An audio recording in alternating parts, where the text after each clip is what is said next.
Hi there, story lovers, and welcome to Storytime Radio. We've got a special treat for you. We've got a three-parter story all about a special friend of mine who's actually here today. Perhaps you at home would like to meet him. His name is Sven the Octopus. Say hello, Sven. Hello, hello, hello, hello. Now, Sven, you've got no tentacles at the moment.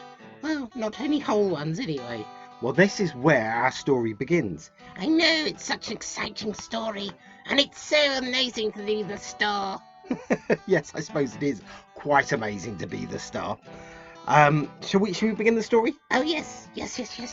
Okay then. Well, there was once an orange octopus called Sven.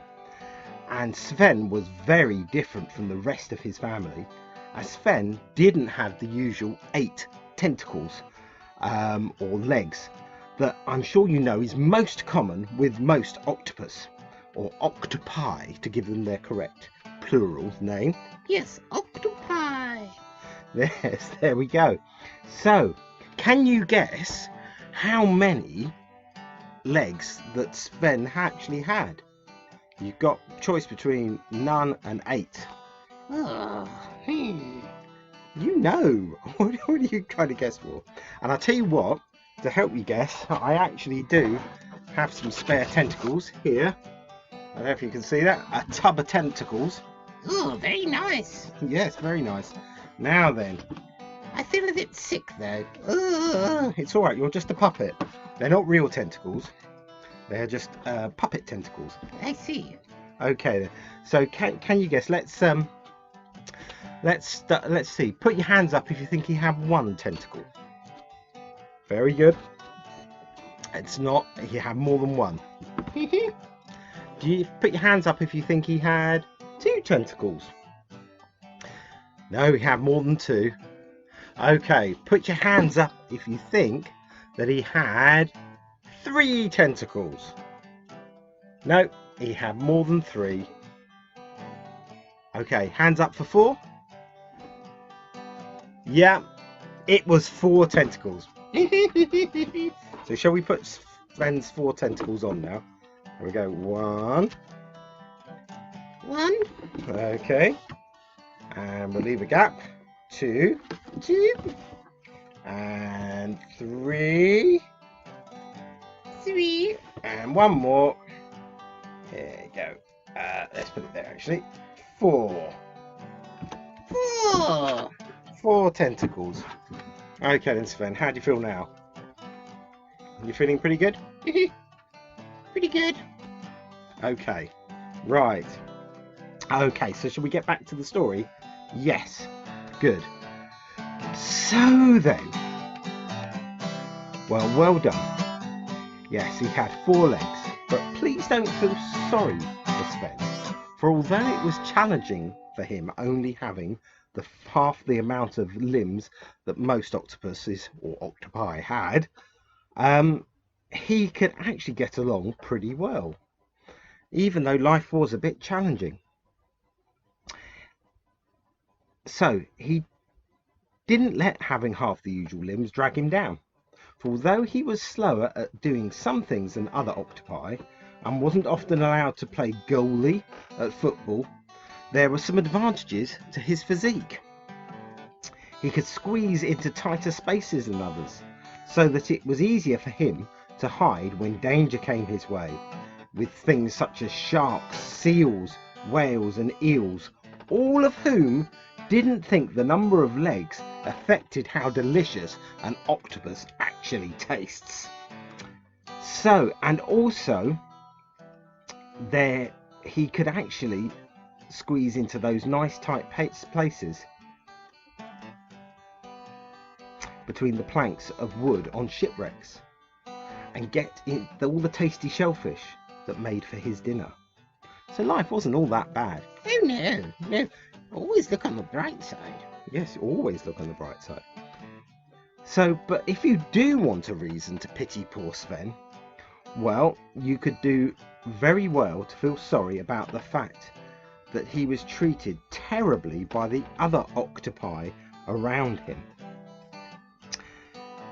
You see, they all mocked his lack of tentacles. They teased him. And that really wasn't right, because it wasn't Sven's fault that he only had 4 legs. You see, though, Sven was actually born with 7 tentacles. Got 3 more. 3 more. And he was only called Sven because it sounded like the number 7. Yes, it did. Sounded like the number 7. Yes. And, but then a series of unfortunate accidents occurred, which meant that Sven lost his remaining, well, those 3 remaining limbs, so which left him with only 4. So, what took care of them? The accidents, let's see. There was a shark, There was a shark, a seal, a seal, and a lawnmower. and a lawnmower. Yeah, I'm not sure about the lawnmower thing. I don't know how comes that you managed to lose a limb through a lawnmower under the sea. It wasn't my fault, though. Well, no, I guess it wasn't your fault. Anyway, none of it was Sven's fault, actually. His so-called friends and associates bullied him relentlessly, and it extended far beyond him not being allowed to play goalie. Some of his buddies, and this extends to cephalopods in general, the octopus family name, are, in fact, lots of people are frightened when there are others who are different around them, and sometimes they're downright rude or mean. And the worst of the meanness for Sven was the name calling. Now, I won't go into all the names that he was called here. Oh no, please don't. No, because they were very, very mean, some of them. Repeating horrible names only gives the bullies a sick feeling of satisfaction. However, the worst of all the names that they called him was human. Yeah, they thought that this was clever because they knew most humans have 4 limbs, 2 arms and 2 legs. And you might think that that's not such a bad name. After all, you yourself are probably human, and it's probably likely, but by no means certain, that you have 4 limbs. But you must understand that the octopus sees human beings as selfish, greedy, and cruel. Yes, they know that it is the humans who catch more fish than they could ever want or need in their ridiculously huge nets, often catching and killing other creatures, such as octopi,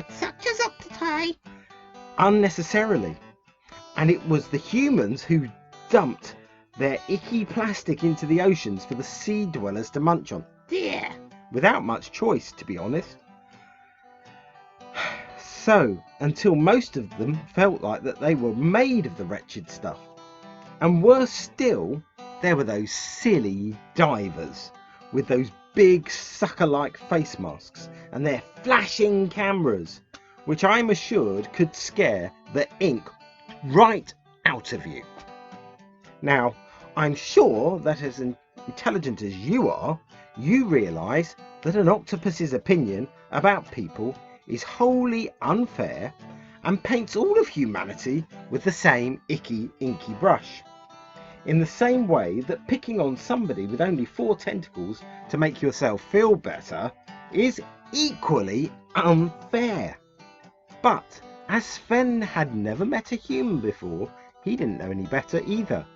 He just felt that he had become painted with the same icky paintbrush of humanity, and he felt very sad and felt completely wretched about himself. His self-worth had sunk to the bottom of the ocean. However, little did he know that that very night he was to have a dream, a vision, an epiphany that would change all of that. And that's the end of part 1 of this story. Oh no, what happens next? Well, everyone will have to tune in to Storytime Radio when we release part 2 of the incredible tale of Sven the Octopus. Dun dun dun. So, see you soon, everyone. Bye. Bye.